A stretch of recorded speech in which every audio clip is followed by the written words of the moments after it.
Okay, so what kind of insults can happen at these various levels that can impact on continence and a functional urinary system?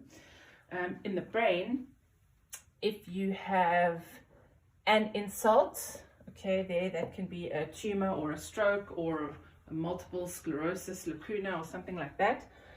Those can all contribute to urinary continence. So that's like a focal lesion.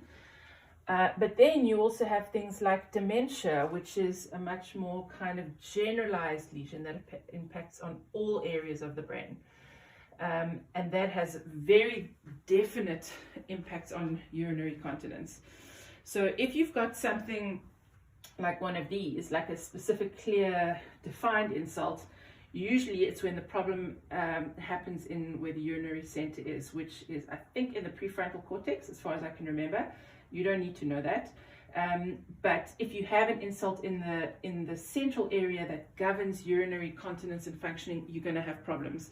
If you have a generalized insult where your whole brain is not functioning, you are going to have problems. And we're going to talk in the next video about what exactly I mean by problems. What are those manifestations?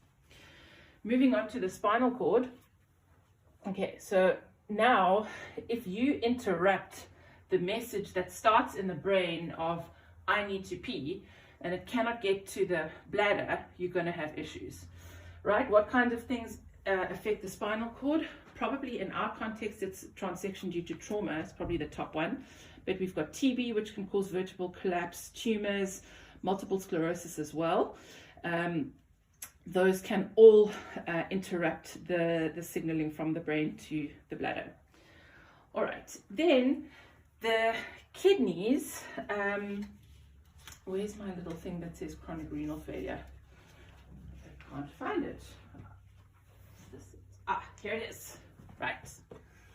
If you have chronic renal failure, shame, let's give this kidney a bit of chronic renal failure.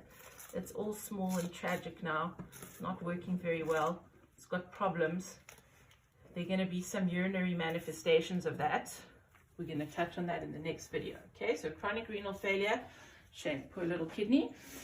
We're not going to discuss the ureters too much because that more feeds into chronic renal failure. It will all become clear. Then, if you've got a peripheral neuropathy, now what is the number one thing that is responsible for peripheral neuropathy in our context and probably globally? That's going to be diabetes, right?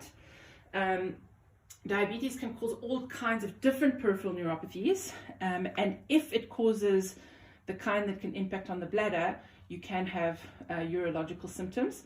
However, I must tell you that that kind of diabetic neuropathy is quite rare. Okay, but you're still going to worry about someone with diabetes who's got urological symptoms.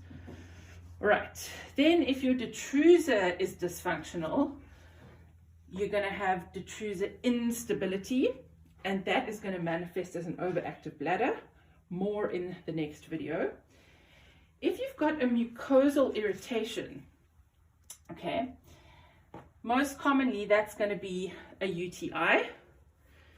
It could be a bladder cancer. It could be bladder stones. Those are going to cause a profound irritation of the mucosal lining, and that's going to manifest with obvious urological symptoms. Right, then moving on to an injury. Now, there is an entity, a type of incontinence called true incontinence. I'm going to explain to you what that means in the next video. But that happens where there is a communication between the bladder and the vagina.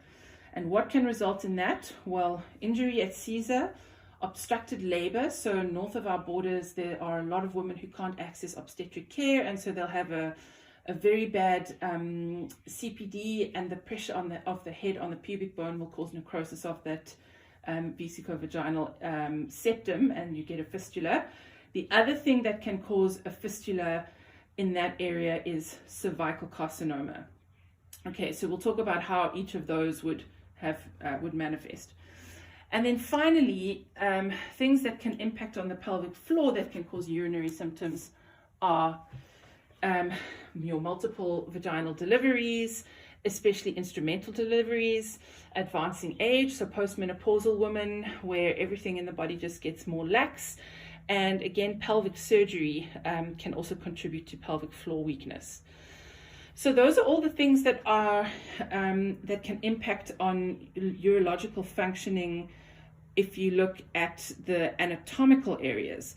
There's a few things that we have to throw in that are really important to consider when you're managing. So there's a little kind of area down here where you have to think about how much fluid a patient is consuming,